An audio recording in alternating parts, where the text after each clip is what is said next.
Di sini saya akan menjelaskan mengenai teori interaksi simbolik menurut George Herbert Mead.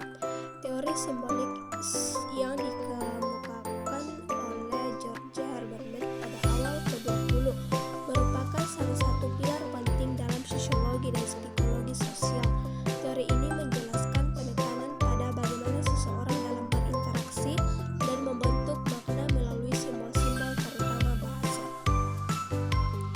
George Herbert Mead lahir pada tahun 1863 dan meninggal pada 1931.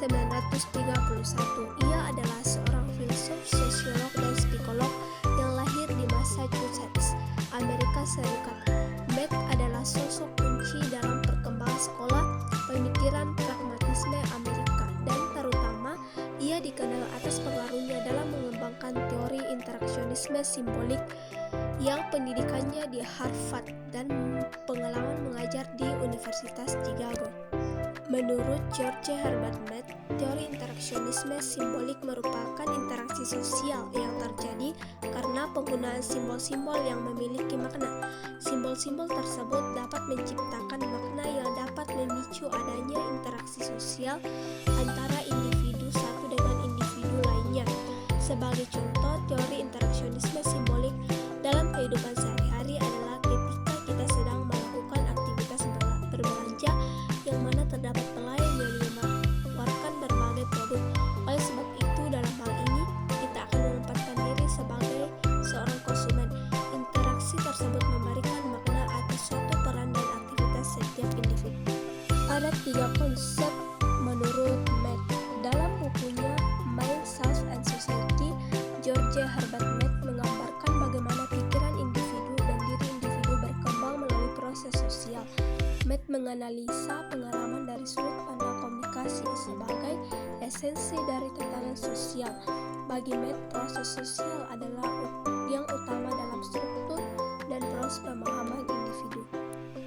Konsep yang pertama yaitu mean. Menurut Mead, mean berkembang dalam proses sosial komunikasi dan tidak dapat dipahami sebagai proses yang terpisah. Proses ini melibatkan 2 fase, yaitu conversation of gestures atau percakapan gerakan dan longs atau bahasa. Keduanya mengandaikan sebuah konteks sosial dalam dunia atau lebih individu antara satu dengan yang lainnya. Ada 4 hal yang harus diperhatikan dalam konsep mean. Yang pertama yaitu gestur, merupakan gerak pada organisme pertama yang melakukan tindakan sebagai stimulus yang menghasilkan respon dari pihak kedua sesuai dengan apa yang diinginkan. Yang kedua yaitu makna, merupakan berkembangnya sesuatu yang ada secara objektif sebagai sebuah hubungan antara beberapa tahap tertentu dengan tindakan sosial.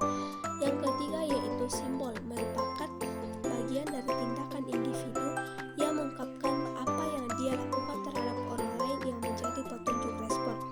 Yang keempat yaitu tindakan, di mana proses dari tindakan ini terdiri dari impuls, dilanjut persepsi, lalu dilanjut manipulasi, kemudian ada proses konsumsi.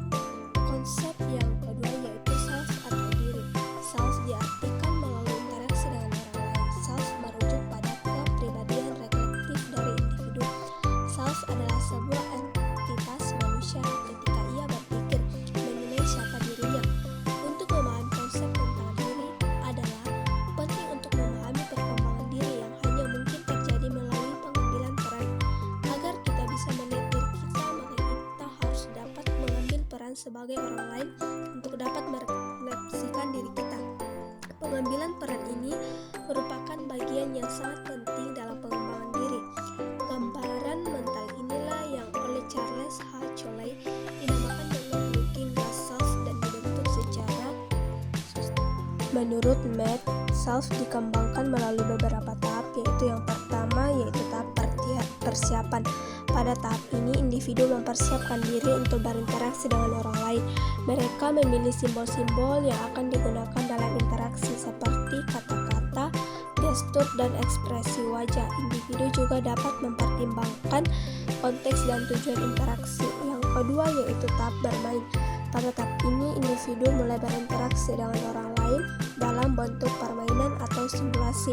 Mereka menggunakan simbol-simbol yang telah dipilih dan mempertimbangkan konteks dan tujuan interaksi. Yang kedua yaitu ketiga, tahap permainan. Pada tahap ini, individu mengembangkan kemampuan berinteraksi yang lebih kompleks.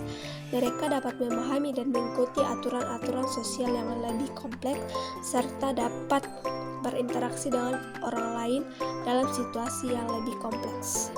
Konsep yang ketiga yaitu society atau masyarakat. Society atau masyarakat dibentuk melalui interaksi antar individu yang terkoordinasi. Menurut Matt, interaksi yang terjadi pada manusia menempati tingkatan tertinggi bila dibandingkan makhluk lainnya.